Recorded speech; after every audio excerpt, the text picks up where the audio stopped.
to review the stories that are in the quality account, but I think that there are a very good collection of work that's been happening across the year, pre-COVID and through COVID quite naturally. It features within the quality account, but it certainly doesn't dominate the quality account stories, and we must always remember that they are by far just a sample of the great work that happens. Absolutely. Yeah, and it has been, look, 2020 has been a very memorable year, not COVID notwithstanding. And despite that, we have continued to deliver, you and the team have continued to deliver, excellent quality service to all of our clients. And, you and the team have got to be congratulated on that. But just thinking about the pandemic, you have focused on the three priorities that we, being the board, and you agreed on, which was continuing to deliver quality services to our clients within the constraints of the changing constraints of the pandemic, but also maintaining the focus on the health and well-being of our clients and our staff, and also keeping as many of our staff as possible employed. Yeah, that's absolutely been the priority from day one, that we maintained a safe workplace for all, that our client group were able to access as many services as they needed safely, and that our workforce was able to be gainfully employed through the COVID period.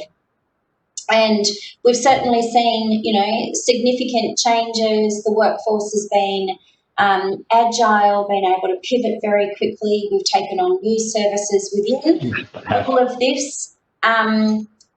People have adapted quite well to the use of the telehealth platform for video consultations or telephone consultations, and we're continuing to monitor the impact and do what we can in terms of client re-engagement because of the large number of cancellations that we've experienced through various stages of the COVID restrictions.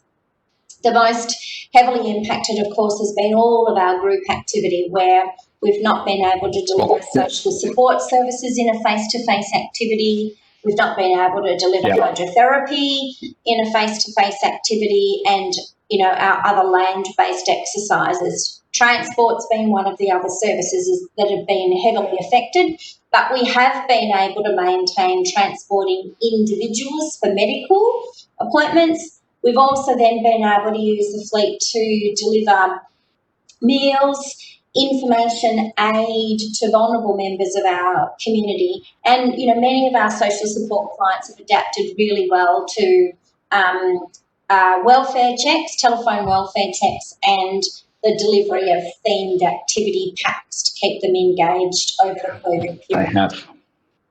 Yeah. And it's interesting, just looking at the mileage that we've done in terms of, providing support to our clients. 10,500 kilometres. That's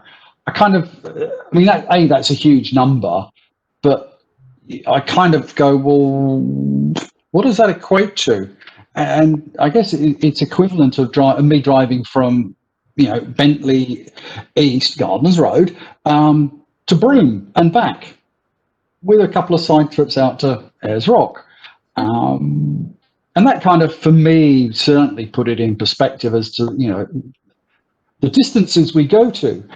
And that essentially is only 9 months worth of our normal activity, because all of those things are heavily curtailed from March onwards. Yeah, that's exactly right.